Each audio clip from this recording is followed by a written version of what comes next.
વડોદરામાં દેશની સૌથી મોટી સોલાર ડીશની સ્થાપના કરાઈ। 1700 ડિગ્રી સેલ્સિયસ તાપમાનથી રોજ 2000 લોકોની રસોઈ તૈયાર થશે। 7 માળ જેટલી ઊંચી સોલાર ડીશ ગોરજમાં કાર્યરત કરવામાં આવી છે। મુનિ સેવા આશ્રમમાં 300 અરીસાઓની સોલાર ડીશ બનાવવામાં આવી।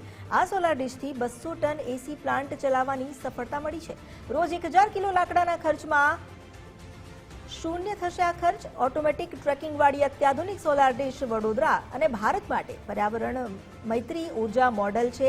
દેશની સૌથી મોટી સોલાર કુકિંગ સિસ્ટમ વડોદરામાં શરૂ કરવામાં આવી। સોલાર ડીશથી લાકડા, ગેસ અને વીજળીનો ખર્ચ ખતમ થશે। ભારતીય ટેકનોલોજીથી બનેલી જાયન્ટ સોલાર ડીશ વિશ્વ માટે વૈકલ્પિક ઉર્જાને પ્રચાર પ્રસાર કરતું માધ્યમ બનશે।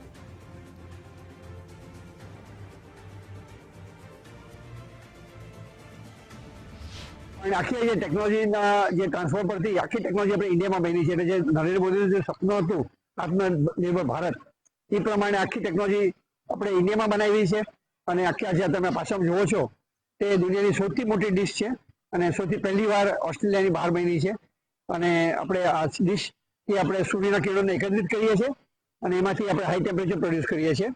એટલા માટે આ ટેકનોલોજી નામ છે સોલાર કોન્સન્ટ્રેટર અને હાઈ ટેમ્પરેચરમાંથી આપણે ત્યાં સોલાર બોઇલર મૂકી એનાથી સ્ટીમ બનાવીએ છીએ અને સ્ટીમ પછી અત્યારે એ લોકોનો જે એર કન્ડિશનિંગ પ્લાન્ટ છે વેપર ચિલર એમાં જાય છે અને એમાંથી અત્યારે એર કન્ડિશનિંગ કરીએ છીએ।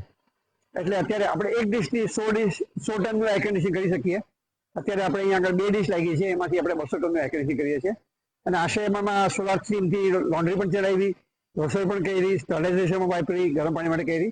એટલે આ ટેકનોલોજી આપણા દેશ માટે બહુ જ લાભદાયક છે અને આપણે ગામડે ગામડે આ ટેકનોલોજી લાવી અને જે ડિસેન્ટ્રલાઇઝ પાવરનો આપણે જે પ્રોજેક્ટ કરવો છે તે કરી શકશું।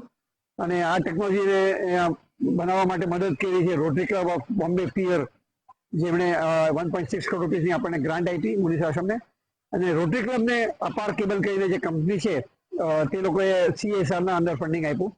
એટલે this is a cooperation between industry જેને CSR ફંડિંગ આપ્યું, રોટરી ક્લબ જે પૈસા લઈ અને આશ્રમને આપ્યા જે હોસ્પિટલ ચલાવવા માટે, કેન્સર હોસ્પિટલ ચલાવવા માટે, એકેડેમી લેવા માટે અને આપણે કંપની જે છે એ નવી જુદી ટેકનોલોજી લઈ આવી જે ખાલી આશ્રમમાં નહીં પણ આખા દેશ માટે મદદરૂપ થઈ શકશે।